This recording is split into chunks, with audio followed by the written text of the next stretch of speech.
नमस्कार दोस्तों, यदि आप किसी प्रॉपर्टी पर सालों से रह रहे हैं, आप उसे सालों से बरत रहे हैं, आपका उस ज़मीन पर कब्ज़ा है, लेकिन उसके दस्तावेज आपके पास नहीं है।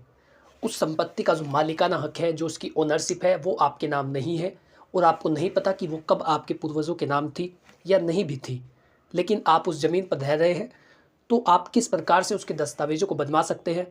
क्योंकि ये संभावना है कि कोई दूसरा व्यक्ति उस पर अपना दावा कर सकता है। कोई दूसरा व्यक्ति यदि उसे ये पता चलता है कि आपके पास दस्तावेज़ नहीं है, तो वो ये कह सकता है कि ये संपत्ति मेरी है, या फिर वो ये कह सकता है कि ये संपत्ति मेरे पूर्वजों की थी। यदि आसपास के लोगों को इस बारे में जानकारी मिलती है कि आपके पास दस्तावेज़ नहीं है, तो वो उसे अपने नाम कराने के लिए साजिश रचने लगते हैं या फिर उसके फर्जी दस्तावेज़ों को बनवा लेते हैं। ऐसे में वो व्यक्ति जिसका कब्ज़ा है, जिसका परिवार उस संपत्ति पर रह रहा है, वो परेशानी में आ जाता है। क्योंकि ये स्वाभाविक है, क्योंकि आप जिस ज़मीन पर रह रहे हैं, यदि उस पर कोई दावा करेगा तो निश्चित रूप से ये आपके लिए चिंता का विषय बन जाता है। लेकिन आज के इस वीडियो में आप जानेंगे, यदि आपका केवल कब्ज़ा है, आपके पास स्वामित्व नहीं है, आपके पास मालिकाना हक नहीं है, तो आप कैसे अपनी संपत्ति अपने पास ही रख सकते हैं और आप उस कब्जे को किस प्रकार से पक्का बना सकते हैं, किस प्रकार से कोर्ट से आदेश ले सकते हैं। सारी बातें इस वीडियो में बहुत ही विस्तार से मैं आपको बताने वाला हूँ। यदि आप चैनल पर पहली बार आए हैं तो आज ही हमारे यूट्यूब चैनल अस्मित हरमन को सब्सक्राइब कर ले, ताकि इसी प्रकार की महत्वपूर्ण वीडियो, लीगल नॉलेज, विधिक जानकारी, कानूनी परामर्श, सरकारी योजनाओं की नोटिफिकेशंस, ये सभी चीज़ें बिल्कुल मुफ्त में आप तक पहुंच सके। दोस्तों, हमारे चैनल के माध्यम से आपको कानूनी जानकारी दी जाती है, जनरल गाइडेंस दी जाती है। यदि आप अपने मामले पर निःशुल्क में कुछ भी पूछना चाहते हैं, कोई सलाह लेना चाहते हैं, तो आप उसके लिए स्क्रीन पर दिए गए नंबर पर व्हाट्सअप कर सकते हैं। केवल व्हाट्सअप करें, मैं बहुत ही जल्द उसका आपको उत्तर दूंगा। और यदि आवश्यकता हुई, यदि आपके मामले में केवल मैसेजेस से काम ना चला, तो मैं आपसे बात करने का पूरा प्रयास रहेगा कि मैं आपसे कॉल पर बात कर सकूं। तो यदि आप कुछ पूछना चाहते हैं तो स्क्रीन पर दिए गए नंबर पर बेझिझक व्हाट्सअप कर सकते हैं। अपनी समस्या पूरी तरीके से विस्तार से लिख करके मेरे पास भेज सकते हैं। दोस्तों, ये जो न्यूज़ है, ये जो जानकारी है, वो उन व्यक्तियों के लिए भी ज़रूरी है जिनकी संपत्ति पर कब्जा किया गया है, क्योंकि ये जानकारी यदि उन्हें नहीं होगी तो उनकी संपत्ति उनके हाथों से जा सकती है। ये वीडियो केवल सही लोगों के लिए है जिनकी संपत्ति उनकी थी, लेकिन उनके दस्तावेज उनके पास नहीं है। या फिर दूसरी तरफ से ऐसा हो सकता है कि ऐसा कोई व्यक्ति जिसकी संपत्ति पर अवैध कब्जा करने की कोशिश की जा रही हो, वो व्यक्ति अपनी संपत्ति को किस प्रकार से बचा सकता है, क्योंकि उसे ये पता चलेगा कि जिस व्यक्ति ने कब्जा कर रखा है वो क्या क्या कर सकता है। तो दोनों ही व्यक्तियों के लिए ये वीडियो बहुत महत्वपूर्ण होने वाला है। दोस्तों, सबसे पहले आप ये जानिए कि यदि संपत्ति पर केवल आपका कब्जा हो तो आपको घबराने की ज़रूरत नहीं है। यदि वो कब्जा आपने वैध रूप से कर रखा है, यदि वो अवैध रूप से नहीं किया गया, किसी के साथ मारपीट करके नहीं किया गया, गाली गलौज या दुर्व्यवहार करके नहीं किया गया, फर्जी दस्तावेजों को प्रस्तुत करके नहीं किया गया, तो आपको घबराने की ज़रूरत नहीं है। आपका दोष केवल इतना है कि आप उस संपत्ति पर रह रहे हैं, लेकिन आपके पास कोई दस्तावेज नहीं है। तो ये इस बात से ये साबित नहीं होता कि आपने कोई अपराध किया है। आगे की प्रक्रिया में आपको बहुत ही विस्तार से पता चलेगा कि किस तरीके से आपको घबराने की ज़रूरत नहीं है और किस तरीके से आप अपना मालिकाना हक संपत्ति पर साबित कर सकते हैं। दोस्तों, सबसे पहले संपत्ति के पुराने रिकॉर्ड और कब्जे के सबूत जुटाए। सबसे पहले आपको ये देखना होगा कि संपत्ति के पुराने दस्तावेज किस व्यक्ति के नाम थे। यदि वो हमारे किसी पूर्वज के नाम थे तो उनकी नकल हमको निकलवानी चाहिए। हमें सबसे पहले ये देखना होगा कि संपत्ति में पूर्व में किसके नाम थे और वो संपत्ति किस रूप में प्रयोग की जाती थी। इसके लिए आप खसरा खतौनी निकलवा सकते हैं। आप कचहरी में जाइए, वहाँ पर किसी वकील से मिलिए, उसे कहिए कि इस खसरा नंबर का, जिसमें भी आप रह रहे हो, हमें इसका मायना कराना है और इससे पहले के जो दस्तावेज़ थे वो हमें निकलवाने हैं। या फिर हमें ये जानना है कि संपत्ति किस रूप में प्रयोग की जाती थी और किस व्यक्ति के नाम थी, कौन से सन में कौन व्यक्ति इसका मालिक था। आपको सबसे पहले अपने पुराने दस्तावेजों को निकलवाना होगा। कब्जे को साबित करने के लिए सबसे महत्वपूर्ण जो दस्तावेज होते हैं वे पुराने दस्तावेज होते हैं। अगर आपके पास ज़मीन के कोई दस्तावेज नहीं है तो पुराने बिजली बिल, जो आपने विद्युत का कनेक्शन ले रखा है, उसकी जो रसीद होती है वो आप दिखा सकते हैं। इसी के साथ पानी का बिल, हाउस टैक्स रसीद, राशन कार्ड, आधार कार्ड, वोटर आईडी आदि कब्जे के सबूत हो सकते हैं। बिजली और पानी का बिल चेक करें। अगर पुराने बिल आपके नाम पर है तो यह कब्जे का मजबूत प्रमाण होगा। यदि आप किसी संपत्ति को बरत रहे हैं और आप उस संपत्ति पर काबिज हैं, आप वहाँ पर रह रहे हैं, तो आपने उस पर बिजली का कनेक्शन जरूर लिया होगा, तो आप उसकी रसीद दिखा सकते हैं। यदि वो नगर पालिका के अंडर आता है तो आप हाउस टैक्स की रसीद दिखा सकते हैं। ये भी कब्जे के एक मजबूत प्रमाण होते हैं, एक पुख्ता सबूत होते हैं जिनसे ये साबित होता है कि संपत्ति आपके नाम पर है। अभी आप ये मत सोचिए कि किस तरीके की प्रक्रिया होगी, केवल आपको भी ये जानना है कि कैसे कैसे आपको अपने कौन कौन से दस्तावेजों को इकट्ठा करना है और कौन कौन से दस्तावेज सबसे महत्वपूर्ण होंगे। आगे की प्रक्रिया आपको बताई जा रही है, बहुत ही विस्तार से बताने वाला हूँ। दोस्तों, दूसरा कार्य आपको करना है, आसपास के लोगों या फिर जो आपके आसपास के पड़ोसी हो उनके गवाही कराए। आप लंबे समय से वहाँ पर रह रहे हैं और यह भी सबूत महत्वपूर्ण हो सकता है यदि आप आसपास के लोगों की गवाही करा देते हैं। जो आपके पड़ोसी हैं, जो आसपास रहते हैं, यदि आप उनकी गवाही करा देते हैं, वो इस बात को यदि बता देते हैं कि आप उस संपत्ति पर कई सालों से रह रहे हैं, तो ये भी एक मजबूत प्रमाण होता है, जिससे ये साबित होता है कि आप संपत्ति का प्रयोग कितने वर्षों से कर रहे हैं। पंचायत या नगर निगम से दस्तावेज, अगर आप किसी ग्राम पंचायत क्षेत्र में रहते हैं तो वहाँ से कोई प्रमाण पत्र ले कि आप वर्षों से वहाँ काबिज हैं। यदि ग्राम प्रधान हो या नगर पालिका में आप जा सकते हैं, यदि वो शहरी क्षेत्र के अंतर्गत आता है, तो कहने का अर्थ है आपको एक प्रमाण पत्र प्राप्त करना होगा नज़दीकी जो आपका निकाय हो उससे कि आप उस संपत्ति का प्रयोग कितने सालों से कर रहे हैं, आपके कौन से पूर्वज थे, कौन उस ज़मीन पर रहते थे। तो ये जो प्रमाण पत्र है ये ग्राम प्रधान के द्वारा दिया जा सकता है या फिर नगर निगम के द्वारा भी आप लिखवा सकते हैं यदि आप वहाँ पर कई सालों से रह रहे हो। दोस्तों, ये सबसे पहला बिंदु था जिसमें आपने अपने दस्तावेजों इकट्ठा किया। और दोस्तों, दूसरे बिंदु में आपको ध्यान रखना है वो है संपत्ति पर कब्जे के आधार पर स्वामित्व का दावा करना। दूसरे बिंदु में आपको ध्यान देना है कि आपको अब दावा करना होगा अपने मालिकाना हक के लिए, अपने स्वामित्व को लेने के लिए। कब्जे के आधार पर आप ये साबित करेंगे कि आप उस ज़मीन का प्रयोग कर रहे हैं, कितने सालों से कर रहे हैं, और इसी के आधार पर आप न्यायालय से स्वामित्व की मांग करते हैं। भारतीय कानून में एडवर्स पोजीशन नामक एक सिद्धांत है जिसके तहत अगर कोई व्यक्ति 12 साल से लगातार बिना किसी आपत्ति के किसी संपत्ति पर काबिज है तो वह उसका कानूनी मालिक बन जाता है। एडवर्स पोजीशन लॉ आपने सुना होगा। यदि आप किसी संपत्ति को 12 साल से बरत रहे हैं, आप 12 साल से वहाँ पर रह रहे हैं बिना किसी आपत्ति के, बिना किसी रुकावट के, किसी दूसरे व्यक्ति की बिना दखल अंदाजी के कारण आप यदि उस संपत्ति का प्रयोग पिछले 12 वर्षों से कर रहे हैं, तो ऐसे में आप एडवर्स पोजीशन के आधार पर संपत्ति का स्वामित्व ले सकते हैं। अगर आप 12 साल से अधिक समय से बिना रुकावट से उस संपत्ति पर रह रहे हैं तो कोर्ट में एडवर्स पोजीशन का दावा करें। इसके लिए जो दस्तावेज है वो मैं आपको बता रहा हूँ कि आपको कौन कौन से दस्तावेजों की आवश्यकता पड़ेगी ताकि आप ये साबित कर सकें कि आप संपत्ति पर रह रहे हैं।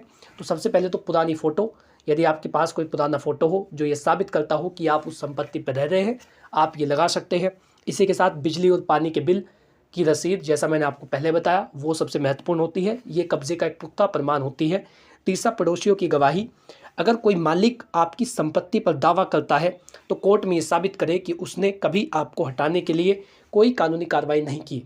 देखिए, पॉइंट बहुत इंपॉर्टेंट है क्योंकि इसमें यह बताया गया है आपको कोर्ट में ये साबित करना होगा कि आप 12 साल से उस संपत्ति पर रह रहे थे, लेकिन किसी भी व्यक्ति ने वहाँ पर अपना कोई दावा नहीं किया पिछले 12 सालों से। पिछले 12 साल में किसी भी मालिक ने, चाहे वो संपत्ति का मालिक हो या ना हो, लेकिन किसी भी व्यक्ति ने आपकी संपत्ति पर दावा नहीं करा और आप बिना किसी रुकावट के 12 साल से रह रहे थे। यहाँ पर जो संपत्ति के मालिक होते हैं, जिनकी संपत्ति पर अवैध कब्जा किया जा रहा हो, उनके लिए भी महत्वपूर्ण चेतावनी है। यदि आपकी संपत्ति पर किसी ने अवैध कब्जा कर रखा हो तो आपको उसकी तुरंत शिकायत करनी चाहिए। यदि आप इंतज़ार देखते हैं तो ऐसे में जो कब्जाधारी है वो इसका लाभ ले सकता है। तो यदि कोई संपत्ति आपके कब्जे में है और किसी मालिक ने आपकी संपत्ति पर 12 साल में कोई दावा नहीं किया, उसने नहीं कहा कि ये संपत्ति मेरी है, अपना यहाँ से कब्जा हटवाओ, तो ये भी एक महत्वपूर्ण बिंदु होता है जिसे आप एडवर्स पोजीशन में इस्तेमाल कर सकते हैं। ये दूसरा बिंदु था जिसमें आपने जाना कि एडवर्स पोजीशन लॉ के तहत आप अपनी संपत्ति को, जिस पर आपका कब्जा है, उस पर अपना स्वामित्व किस प्रकार से ले सकते हैं, उसकी ओनरशिप न्यायालय के माध्यम से अपने नाम किस प्रकार से करवा सकते हैं। ये जो 12 साल वाला कब्जे का सबूत होता है, कब्जे का प्रमाण होता है, ये बहुत महत्वपूर्ण होता है और वो संपत्ति आपकी हो जाती है। कोर्ट के द्वारा आदेश आपके फेवर में दिया जाता है यदि आप पुख्ता सबूतों को, पुख्ता प्रमाणों को, गवाहियों को एक बेहतर ढंग से कराते हैं और एक प्रभावी वकील को अपने मामले में नियुक्त करते हैं। दोस्तों, तीसरा है कोर्ट में विशेष राहत अधिनियम की धारा 6 के तहत कब्जे का दावा करना। अगर कोई आपकी संपत्ति को बलपूर्वक हड़पना चाहता है, आप उस संपत्ति पर काबिज है, लेकिन अभी कोई व्यक्ति आकर के कह रहा है कि वो संपत्ति मेरी है और वो आपको वहाँ से हटाना चाहता है बिना किसी कानूनी प्रक्रिया के, तो विशेष राहत अधिनियम 1963 स्पेसिफिक रिलीफ एक्ट के सेक्शन 6 के मुताबिक ये आपकी रक्षा करता है। यदि कोई व्यक्ति आपको जबरन आपकी संपत्ति से हटा रहा हो जिस पर आपका कब्जा है, आपका उस पर मालिकाना हक है या नहीं ये न्यायालय तय करेगी, लेकिन यदि कोई व्यक्ति ये कह रहा है कि उसका संपत्ति पर मालिकाना हक है और ज़बरदस्ती आपका सामान वहाँ से उठा करके फेंक रहा है, आपको वहाँ से ज़बरदस्ती बेदखल करने का प्रयास कर रहा है, तो ये बहुत महत्वपूर्ण है। जो सेक्शन 6 का मुकदमा है, आप ये कर सकते हैं। इस धारा के तहत भले ही आपके पास संपत्ति के दस्तावेज ना हो, लेकिन अगर आप लंबे समय से वहाँ काबिज़ है तो कोर्ट आपका पक्ष ले सकती है। आपके पास ज़मीन के दस्तावेज है या नहीं है, ये डिसाइड नहीं किया जाता। केवल ये देखा जाता है कि संपत्ति पर आपका कब्ज़ा था, आपका कब्ज़ा है। केवल ये देखा जाएगा कि संपत्ति पर आपका कब्ज़ा है और दूसरा व्यक्ति उस कब्ज़े को हड़पने की कोशिश कर रहा है, वो व्यक्ति उस संपत्ति को अपने कब्ज़े में लेने का प्रयास कर रहा है बिना किसी कानूनी प्रक्रिया के। यदि न्यायालय का आदेश है तो अलग बात है, लेकिन यदि कोई व्यक्ति बिना किसी कानूनी प्रावधान के आपके साथ ज़बरदस्ती या मारपीट करके संपत्ति पर कब्जा करने का प्रयास करता है, तो धारा 6 आपके मामले में बेहद महत्वपूर्ण होती है। इसके तहत उस व्यक्ति की बुद्धि को ठीक किया जाता है और उस व्यक्ति को अपील करने का भी अधिकार नहीं होता, जिसके खिलाफ इस धारा के तहत फैसला जाता है। यदि आप सेक्शन 6 का मुकदमा जीत जाते हैं तो इसकी जो अपील है वो भी नहीं कर सकता जो मालिक होता है। तो ये बहुत महत्वपूर्ण होगा यदि कोई आपको वहाँ से जबरन हटाने का प्रयास कर रहा है। अगर कोई आपकी ज़मीन या मकान पर दावा कर रहा है तो धारा 6 के तहत कोर्ट में याचिका दायर करें। कोर्ट इस बात को देखेगी कि आप कब से वहाँ रह रहे हैं, क्या आपके खिलाफ कोई बेदखली का आदेश है और क्या सामने वाला पक्ष आपको जबरन बेदखल करना चाहता है, ये इस धारा में देखा जाता है। अगर कोर्ट को लगता है कि आपका कब्ज़ा वैध है, आपका कब्ज़ा लीगल है और आपको जबरन हटाया जा रहा है, तो वह आपके पक्ष में फैसला सुना सकती है। देखिए, आपने धारा 6 का पूरा प्रोसेस जान लिया कि किस तरीके की कार्रवाई होती है। ये तीसरा बिंदु था जिसमें आपने जाना कि धारा 6 के मुताबिक आप किस प्रकार से केस कर सकते हैं। दोस्तों, चौथा बिंदु है, अगर ज़मीन दान में मिली हो या विरासत में आपके नाम आई हो तो डिक्लेरेशन सूट दायर करें। कई बार ऐसा होता है कि आपके पूर्वजों की वो ज़मीन होती है और आपको विरासत में वो मिलती है उनके मृत्यु के बाद, या फिर किसी व्यक्ति ने आपके नाम यदि वसीयत कर दी है तो वो आपके नाम आ जाती है। तो यदि ऐसा कुछ होता है तो कई बार लोग अपने पुराने ज़मीनी दस्तावेज खो देते हैं या उन्हें कभी रजिस्ट्री नहीं कराते, उनकी कभी रजिस्ट्री नहीं कराते, उन्हें रजिस्टर्ड नहीं कराते, लेकिन वे पीढ़ियों से उस ज़मीन पर रह रहे होते हैं। यदि आपके केस में ऐसा है कि आप कई सालों से, आपका परिवार पहले उस पर रहता था और अब आप उस पर रह रहे हैं, तो ये भी बहुत महत्वपूर्ण होगा। ऐसे में आप डिक्लेरेशन सूट यानी घोषणावाद दायर करके कोर्ट से अपने स्वामित्व की पुष्टि कर सकते हैं। आप सिविल कोर्ट में डिक्लेरेशन सूट दायर करेंगे जिसमें आप ये बताएंगे कि आपकी जो संपत्ति जिस पर आपका कब्ज़ा है उस पर आपके पूर्वज काबिज थे, उस पर आपके पूर्वजों का कब्ज़ा था और आपकी जो पीढ़ी है वो कई सालों से वहाँ पर रह रही है और दूसरा व्यक्ति बिना किसी अधिकार के उस पर कब्जा करना चाहता है, इसलिए आप डिक्लेरेशन सूट फाइल कर रहे हैं। इसीलिए ये डिक्लेयर किया जाए कि संपत्ति पर हमारा मालिकाना हक है या हमारे स्वामित्व में वो संपत्ति है। तो इसके लिए आप डिक्लेरेशन सूट फाइल कर सकेंगे, जो कि एक बहुत ही महत्वपूर्ण प्रक्रिया होती है जिससे आपकी संपत्ति पर आपको स्वामित्व मिल जाता है। तो अगर आपकी संपत्ति आपके पूर्वजों की थी तो पुरानी रसीदें, खतौनी, बिजली पानी के बिल आदि इकट्ठा करें। अगर संपत्ति आपको किसी ने दान या गिफ्ट में दी थी लेकिन रजिस्ट्री नहीं कराई थी तो कोर्ट से स्वामित्व की घोषणा के लिए मुकदमा दायर करें। ओनरशिप डिक्लेरेशन के लिए आप मुकदमा दायर कर सकते हैं। यह साबित करें कि संपत्ति पर आपका कब्जा वर्षों से है और कोई अन्य व्यक्ति इस पर दावा नहीं कर सकता। ये चौथा बिंदु था जिसमें आपने जाना कि आप डिक्लेरेशन सूट फाइल करके ऐसी संपत्ति पर अपना स्वामित्व ले सकते हैं जो आपको या तो दान में मिली थी या फिर विरासत में आपके पूर्वजों के द्वारा आपके नाम आई थी। ये चौथा बिंदु था जिसमें आपने ये जाना कि विरासत के आधार पर आई संपत्ति को अपने नाम किस प्रकार से कराया जाता है। दोस्तों, अंतिम और पांचवा बिंदु है, यदि आपके कब्जे को कोई चुनौती दे तो स्थगन आदेश या स्टे ऑर्डर ले। अगर कोई आपकी संपत्ति को लेकर कोर्ट में दावा करता है या आपको बेदखल करने की धमकी देता है, आपके साथ मारपीट करता है या दुर्व्यवहार करता है, आपको ये संभावना है कि वो आपकी संपत्ति को नुकसान पहुंचा सकता है, वो आपको क्षति पहुंचा सकता है, तो ऐसे में आप कोर्ट से तुरंत स्टे ऑर्डर यानी स्थगन आदेश ले सकते हैं। इस आदेश के तहत जब तक कोर्ट अंतिम फैसला नहीं लेती, जब तक कोई भी आपको कब्जे से नहीं हटा सकता। स्टे ऑर्डर बहुत महत्वपूर्ण होता है यदि वहाँ पर स्थिति ऐसी है कि शांति भंग हो सकती है, जो दूसरा पक्ष उस पर दावा कर रहा है वो आपके साथ मारपीट कर सकता है, दुर्व्यवहार कर सकता है। तो यदि कुछ भी ऐसी कंडीशन है तो आप स्टे ऑर्डर लेंगे और स्टे ऑर्डर बहुत ही प्रभावी कदम होता है जिसके तहत उस व्यक्ति को वहाँ से हटाने के लिए आदेश पारित किया जाता है। और ये कहा जाता है जब तक न्यायालय का अंतिम आदेश नहीं आ जाता, जब तक दूसरा व्यक्ति इसके आसपास ना घूमे और इस संपत्ति में एंटर करने की कोशिश ना करे। यदि वो आदेश का उल्लंघन करता है या कोर्ट ने जो आदेश दिया है यदि वो उसकी अवमानना करता है और उसको नहीं मानता है, यदि वो संपत्ति में प्रवेश करता है जिसमें न्यायालय ने उसे प्रवेश करने के लिए वर्जित किया है, तो ऐसी स्थिति के अंदर उस व्यक्ति के खिलाफ अलग से दंडात्मक कार्रवाई की जाती है। तो आपको स्टे ऑर्डर लेना होगा, ये बहुत ही महत्वपूर्ण होता है। अगर कोई व्यक्ति आपकी संपत्ति पर दावा करता है कि वो संपत्ति उसकी है या आप कब्जा छोड़िए, तो तुरंत कोर्ट में स्थगन आदेश के लिए अर्जी दायर करें। यदि आपका मामला पुलिस तक पहुंचता है तो जो स्थगन आदेश है, जो स्टे ऑर्डर है, वो पुलिस को दिखाए और उन्हें ये बताए कि आप हमें यहाँ से हटा नहीं सकते क्योंकि अदालत का जो फैसला है वो हमारे पक्ष में आया है। ये भी बहुत महत्वपूर्ण होगा यदि आप अपने मामले में स्टे ऑर्डर ले लेते हैं।